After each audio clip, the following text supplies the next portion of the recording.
domingo en familia, el cielo está nubladísimo, se viene la lluvia, así que hoy me tocó cocinar dentro de mi cocina. Voy a hacer una receta muy fácil, rica y sobre todo económica, una colita de cuadril rellena con queso verdeo, súper rica. Vamos a cocinar. Vamos a colocar una sartén súper calentita con un poquito de aceite. Vamos a incorporar panceta. Picada en cubos bien, pero bien chiquititos. Y vamos a dorar unos minutitos. Miren cómo va quedando doradita. Si no te gusta la panceta, lo puedes reemplazar con jamón cocido. Y si no te gusta jamón cocido, no querés panceta, también puedes hacer lo mismo con chorizo de cerdo. Lo desmenuzás, dejás que se dore, que desprende el sabor, los aromas y listo. Queda espectacular para el relleno que le vamos a colocar a la colita de cuadril.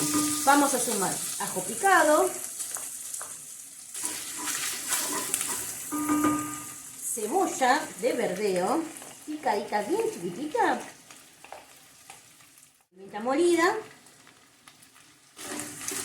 y vamos a dejar que se cocine 2 minutitos. El relleno está a punto caramelo, nunca le agregué sal, ya de por sí la panceta, el queso cerdo tiende a tener un gusto bastante power, rico, delicioso, entonces no le vamos a agregar sal al relleno. Ya apagando la hornalla vamos a agregar un poquito de verdeo fresco, miga de pan remojada en leche, que la miga de pan lo que va a hacer es que el relleno salga cremoso y húmedo. Tanto los vegetales en los rellenos lo que va a hacer es que por un lado el relleno tenga sabor y por el otro lado tenga humedad. Entonces los vegetales son más que importantes para armar el relleno. Y una vez que tenemos todo frío vamos a agregar queso sardo. Así de fácil, ya tenemos el relleno de esta colita de cuadril riquísima. Ya tengo el relleno listo. Segunda parte de la receta es el trabajo sobre la colita de cuadril. Esta pieza de carne es de mis amigos de la comercializadora Morres, que hice el pedido online aprovechando las promociones que siempre suben y me lo trajeron hasta mi casa. Así que imagínense lo práctico que me resultó y ni hablar la excelente pieza para cocinar para mi familia. Así que una pieza de colita de cuadril con la ayuda de un cuchillo. Siempre vamos a ir cortando, como pueden observar, en forma de sobre, que va a ser la contención de todo el relleno que le va a dar ese plus de especial a la receta. Sobre bien profundo vamos a rellenar con la mezcla que hicimos en la primer parte de la receta.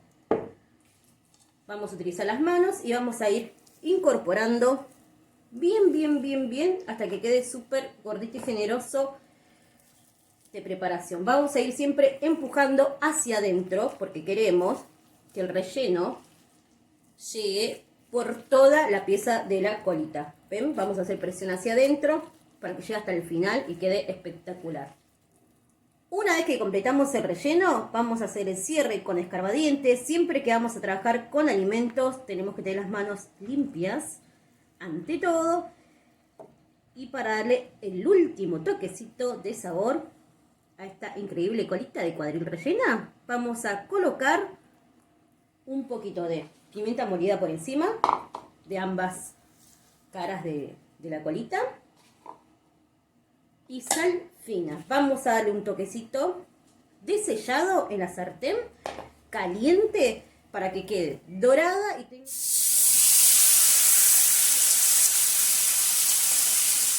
Para lograr un buen sellado, lo importante es que la sartén esté bien caliente y que le dé el calor directo. Solo eso. Miren este doradito tentador. Terminamos de sellar del otro lado y lo vamos a llevar al horno.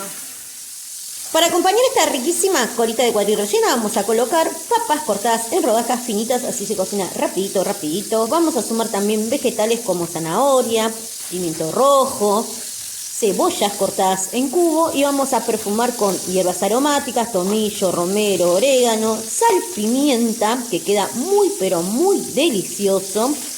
Una vez que tenemos listo este colchón de vegetales que hace parte de la guarnición, vamos a colocar la colita sellada y por último vino tinto Malbec para que... El momento más lindo de la receta, el momento del terminado. Está súper calentita esta colita de cuadril rellena. Preparación fácil, rica, económica. Dale un corazoncito y después comentame cómo te resultó esta delicia.